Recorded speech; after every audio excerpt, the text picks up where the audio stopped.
What's up guys, Boris here, and today I'm going to be trying to do a One Piece review. So on the cover page we get a really exciting new cover story, which is going to involve people around the world seeing the new bounties, and we get to take a look at Surume, who is the octopus we saw back in Fishman Island. Now if you remember, he was searching for his friend, or actually his brother, in the North Pole, so let's see if maybe we'll see him down the line somewhere in the future. Now, this chapter introduced us to a lot of new information about the Mink Man, about Zoe, and what's going on there.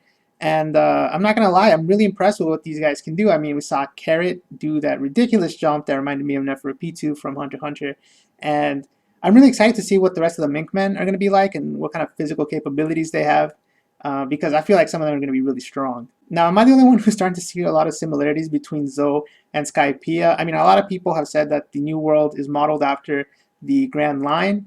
And if you look at Skypiea, it was a hard-to-reach island with an ancient civilization with a new species that was introduced. And if you look at Zoe, we have an ancient civilization with a hard-to-reach island and a new species that is introduced. I mean, also you have to take into account that they introduced the whole electroshock aspect here, which I actually think is based on static from their fur, probably, but I'm not sure. Again, you have the whole Luffy rubber versus electricity.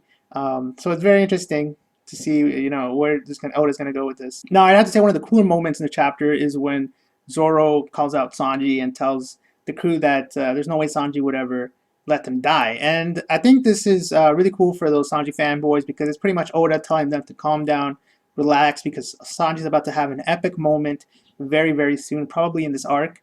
And when that happens, people are going to go crazy. I know that. And personally, I'm going to be excited as well. So I can't wait to see that because, to be honest, Sanji has been getting wrecked since the time skip. So, yeah, I can't wait for that to happen. Now, I had personally been waiting to see Lost Crews post-time skip. Not much has changed. They've got a couple of design changes here or there. Looks like no one else joined the crew, which is kind of surprising. I mean, I was thinking maybe one or two more people would have joined Law's crew just to make it a bit stronger. But the reason is Law wasn't planning ever to see them again. So it's really cool to see the dynamic now that Law's going to have with his crew, knowing that he sort of had a second chance at life and seeing exactly what's going to be going on there, as well as possibly seeing how they're going to interact with Luffy. Are they going to be happy that there's an alliance? I mean, it looks like they already are, but who knows how the two crews are going to mesh together. Apart from that, the only other really interesting thing is we got Jack, who is confirmed to be the guy who destroyed it.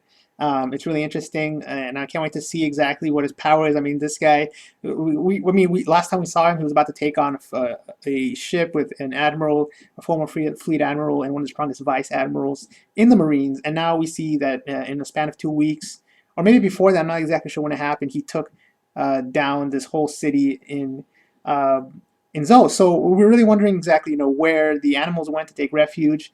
I mean, if this is modeled after Skypiea, who knows if we might see the Emerald City here. So overall, a setup chapter. Looks like the Straw Hats will be going over to the right belly of Zoe.